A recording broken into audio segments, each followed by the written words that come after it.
Matematika. Bismillahirrohmanirrohim. Assalamualaikum warahmatullahi wabarakatuh.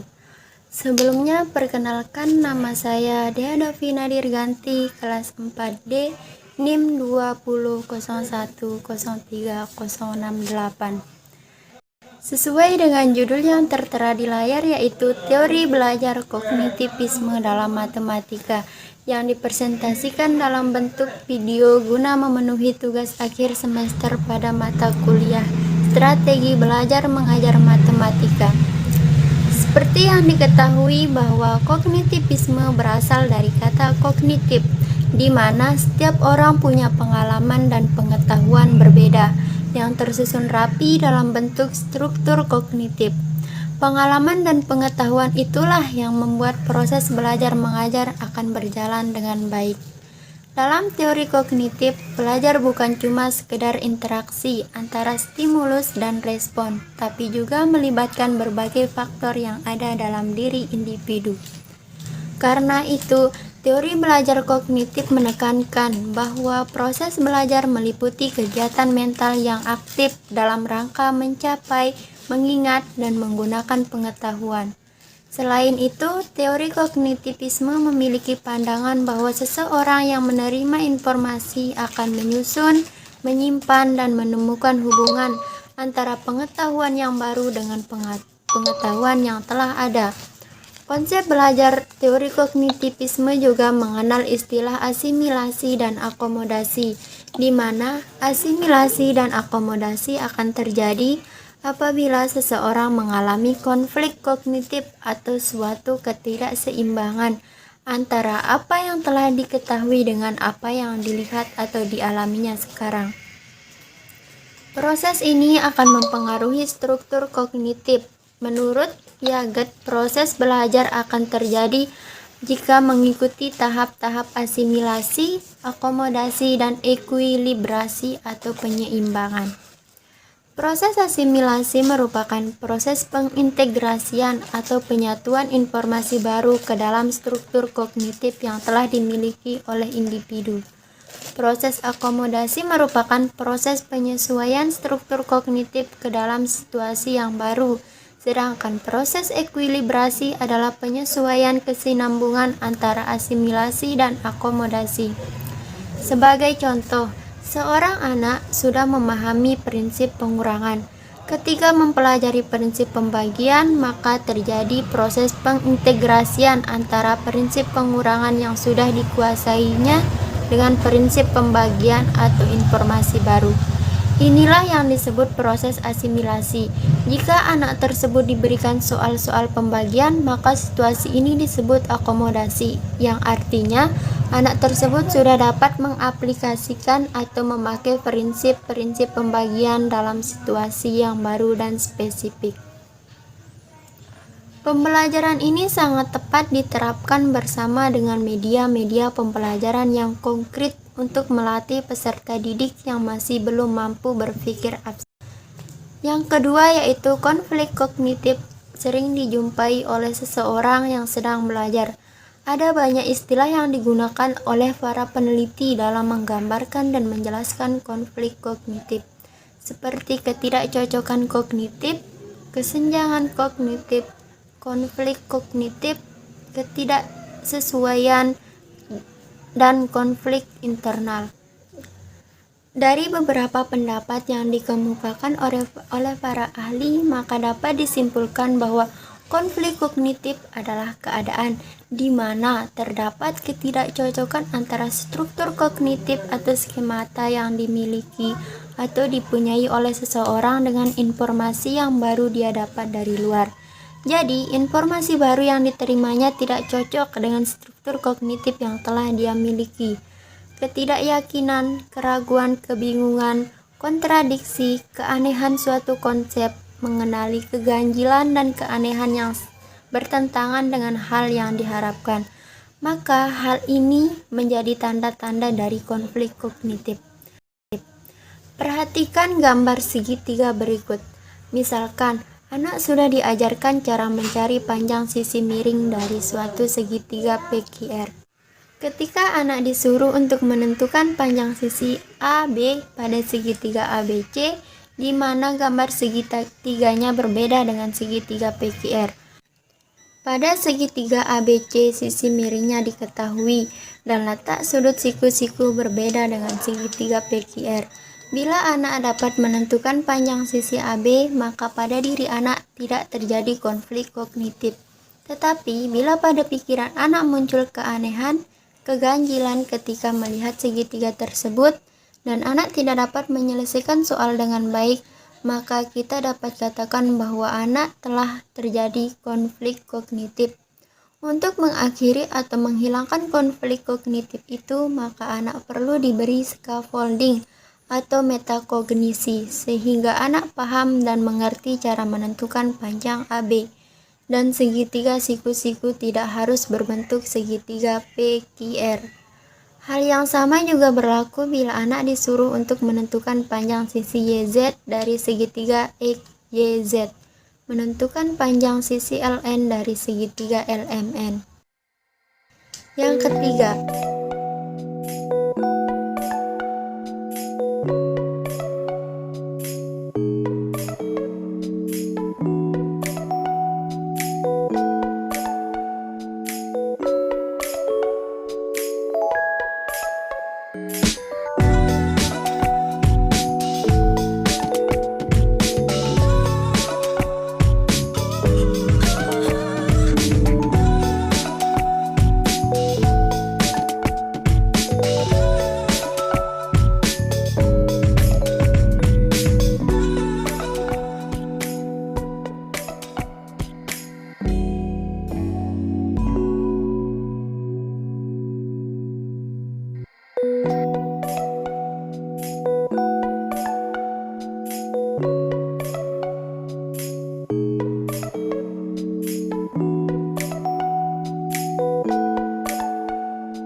aspek fundamental. Di antaranya, yang pertama, pemahaman. Agar pembelajaran kognitif menjadi efisien dan menguntungkan, pahami alasan mengapa mempelajari subjek tertentu sejak awal. Yang kedua, memori. Pembelajaran kognitif mencegah menjejalkan informasi yang sangat tidak efektif dalam pendidikan. Memiliki pemahaman yang mendalam tentang suatu objek meningkatkan kemampuan untuk menghubungkan pengetahuan baru dengan pengetahuan atau informasi sebelumnya. Yang ketiga yaitu penerapan. Strategi pembelajaran kognitif membantu menerapkan informasi atau keterampilan baru dalam situasi kehidupan. Mereka mendorong saat harus mengembangkan keterampilan memecahkan masalah. Dalam aliran kognitivisme terdapat beberapa teori, yaitu yang pertama teori Gestalt. Proses pembelajaran mengutamakan belajar yang bermakna, sehingga tidak menimbulkan ambiguitas. Yang kedua yaitu teori skemata, Piaget. Teori ini mengatakan bahwa pengalaman kependidikan harus dibangun di sekitar struktur kognitif peserta didik. Struktur kognitif ini bisa dilihat dari usia peserta serta budaya yang dimiliki oleh peserta didik. Yang ketiga yaitu teori belajar sosial Bandura. Bandura mempercayai bahwa model akan mempunyai pengaruh yang paling efektif apabila mereka dianggap atau dilihat sebagai orang yang mempunyai kehormatan, kemampuan, status tinggi, dan juga kekuatan, sehingga dalam banyak hal seorang pendidik bisa menjadi model yang berpengaruh. Yang keempat yaitu pengolahan informasi Norman. Norman berpendapat bahwa individu akan menghubungkan materi yang baru ia temui dengan yang sudah pernah diketahuinya, yang dalam teorinya disebut learning by analogy. Pengajaran yang efektif memerlukan pendidik yang mengetahui struktur kognitif peserta didik. Sebagian besar dari kalian semua pasti pernah atau bahkan sering kali bertanya-tanya, ngapain sih kita harus belajar matematika? TK udah mulai ngafalin angka, SD udah belajar tambah, kurang, kali, bagi. Di SMP, ketemulah kita sama si X, Y, dan Z yang selalu dicari-cari nilainya. Belum lagi di SMA kita kenalan sama yang namanya limit, diferensial, integral. Masuk kuliah, apapun jurusannya, ujung-ujungnya reunian lagi kita sama statistika. Sudahlah, terima saja kenyataan bahwa memang sesungguhnya hidup kita nggak bakalan bisa jauh-jauh dari yang namanya matematika.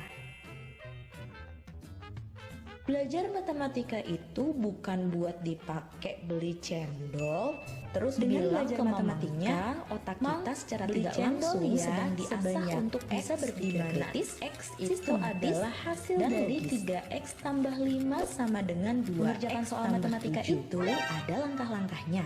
Dijamin kita nggak bisa loncat-loncat bakalan langsung pergi. Harus runut dari A sampai Z kalau ingin ketemu jawabannya. Nah, kemampuan berpikir kritis, sistematis, dan logis inilah yang kita perlukan dalam menghadapi masalah yang timbul di kehidupan sehari-hari kita suatu hari nanti.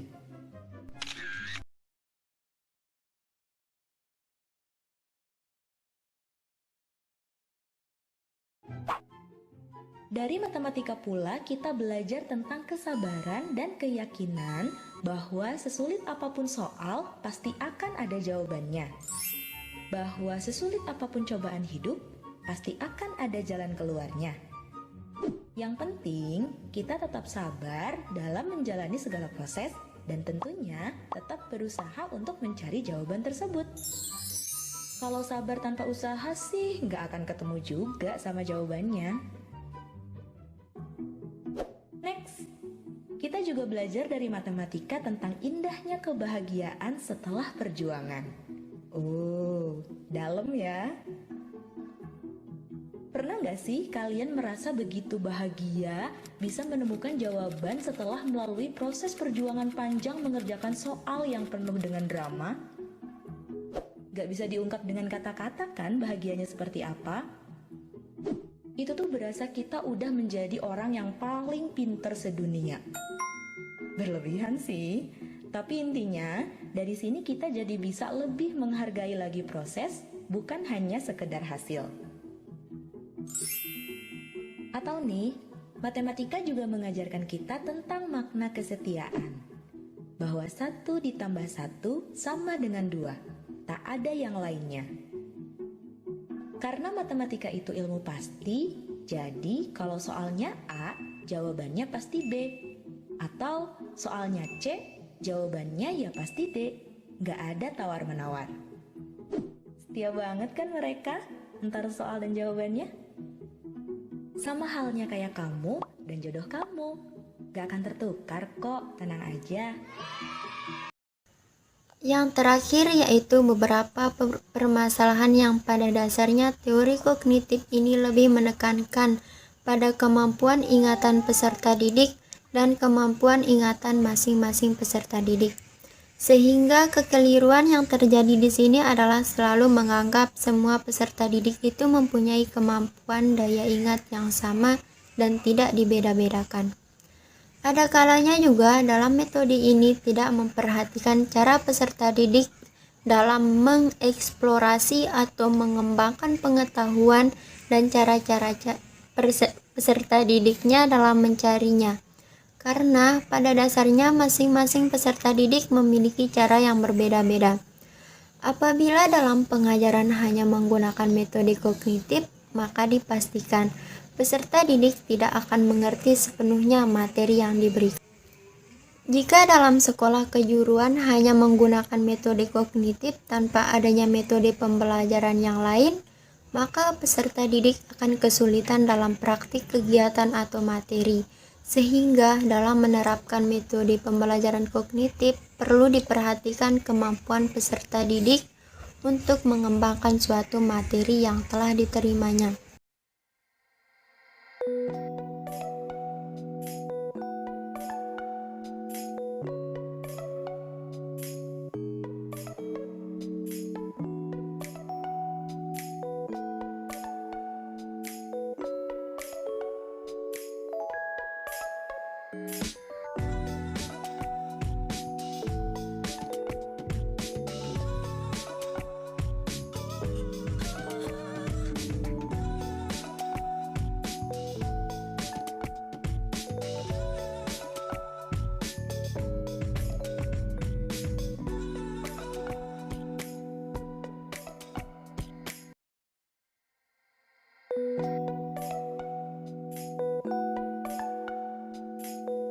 Sekian dari saya, kurang lebihnya mohon maaf. Wabillahi taufiq wal hidayah. Wassalamualaikum warahmatullahi wabarakatuh.